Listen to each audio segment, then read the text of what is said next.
look back at Saturday, Josh, what'd you like about what you did and how you played in that game? Me individually or as a team? Yeah, individually. I thought I did.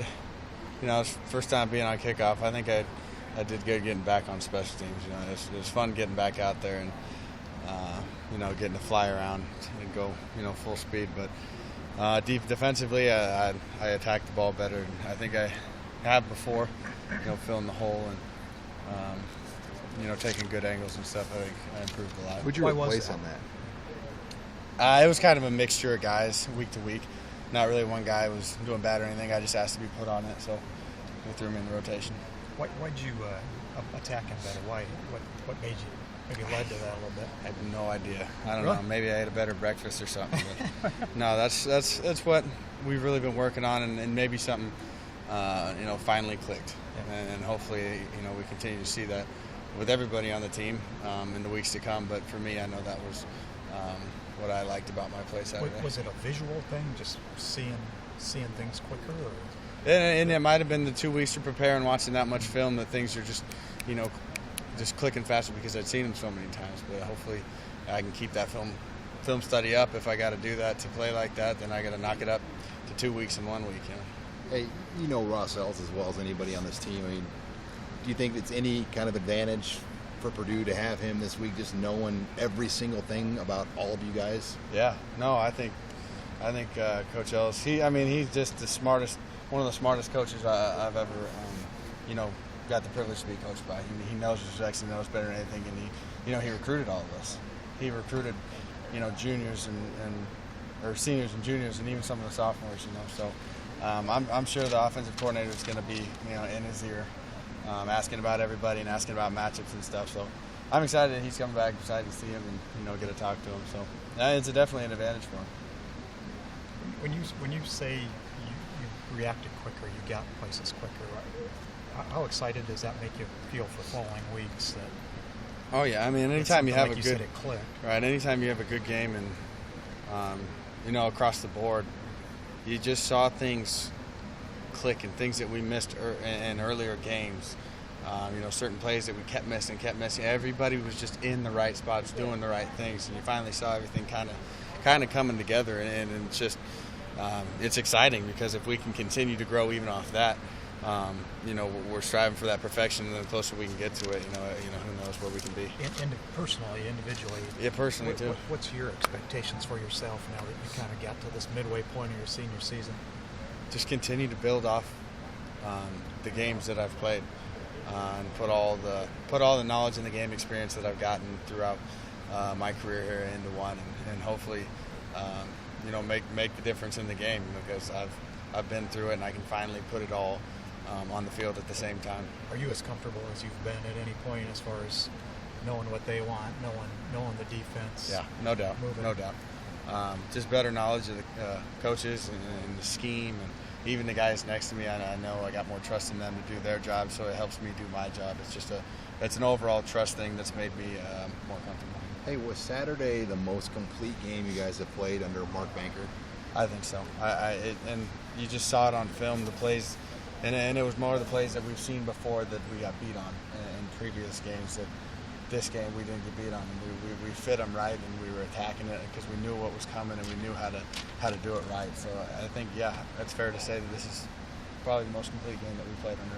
Plays like when the ones where Nate just flies in there and takes out the screen. Those are plays maybe a year ago you're just not sniffing out. Well, not even really those. It was just little things like they had a play where they folded the tackle, and we got to get on the other side of it. In other games we didn't get on the other side, but now for some reason this game we got on the other side. A safety came in and filled, and it was a dead play. So it's just little things like that kept adding up in those other games that we shut down in this one. Josh, how well is Kevin Marie's playing when you look at the film just up in front of you? Very sound, a very sound player. And it might not be that he's making the All-American highlights or anything like that, but he's doing his role and he's doing it very well at a very high level.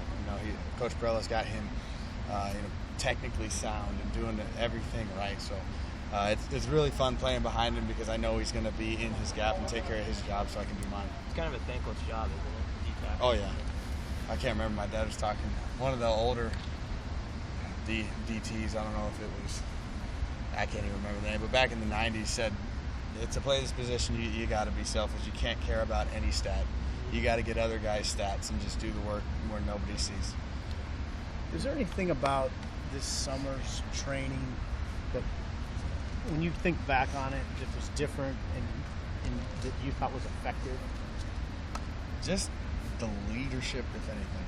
Really? And it was a culmination of everyone doing it. It wasn't a couple guys getting up and saying we got to pick up the run and we got to do this. It was, three guys in the secondary, 4 guys on the O line, and 2 guys on the. It was everyone. Everyone was chirping at everybody, and it was back and forth, just good communication. It wasn't one guy yelling at everybody. So it was just, and you can see that transferring over to the field. Everyone's picking each other up. Everyone's helping each other out with things that they need. So it's definitely helped from the field, and we started that in the summer. How much of that do you think impacts the fourth quarter success that you've had? Oh, that's all the difference in the world. It's just being that closer as a team and knowing you got guys, around you who are going to help you and not going to, tear you down, and they're going to do their job. That's just that team kind of brotherhood feeling, is really came up big in the fourth quarter. Is there some whirlwind aspect to your time here between playing as a true freshman and that comes fast? Yeah, Then after your sophomore year, you get a new staff. Is this kind of the first time things have slowed down a little bit, maybe? I didn't even really think about it like that. A lot to deal with. Yeah, I mean, so after going into your sophomore year, you're thinking, all right, freshman year, I just got everything dumped in my head, and I'm finally starting to organize it and put everything where it needs to be. And then you get a new coaching staff, so here we go again. I got to start from scratch. But yeah, I mean, when you put it like that, this is definitely kind of the time where I can sit back and look at everything for what it is, and everything's in place. And yeah, so it's really a good feeling. Does it make it more enjoyable? Yeah, no doubt. When you know more about the people around you and you trust them, it makes everything better. I don't want to make you relive last year, but you're 9-1 since that Purdue game last year, so it kind of connects. And you beat Michigan State the week after. Do you remember the 48 hours kind of after Purdue? And I mean, what allowed you guys to get over one of the worst losses and then kind of turn this thing where it's going now? There wasn't really a defining moment where someone got up and gave a speech. It's just we kind of just knew that we needed to move on to the next step, the next phase where this team is. It might have been that the coaches came in and this was the new phase where we're kind of getting our feet, working things out and getting people where they need to be. And this was just time for the new phase to come in where, to build on for future guys when they come in. Was that about as quiet a plane flight as you could have, I assume?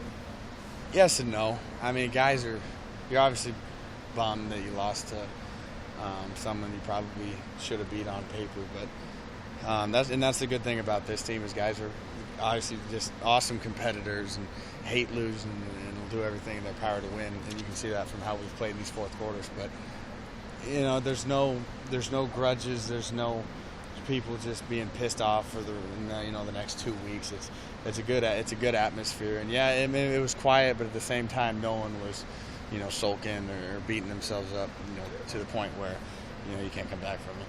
And when you look back, do you appreciate how Mike and the staff maybe handled those hard times? Yeah. There was a consistency that's probably no different, I'm guessing, than when you're winning now. Yeah. No, it's incredible just the way that they're able to stay, at one level, and you can see that it trickles down and it affects everybody in the entire program. We might be losing. This might be a bad situation, but it would just stay the course, stay the path. We don't need to change the game plan. This formula works, and you can see it finally. The wheels starting to catch, and this program's starting to take off. Josh, this year's Purdue team, what kind of challenges did they present on Saturday? Boy, they're real.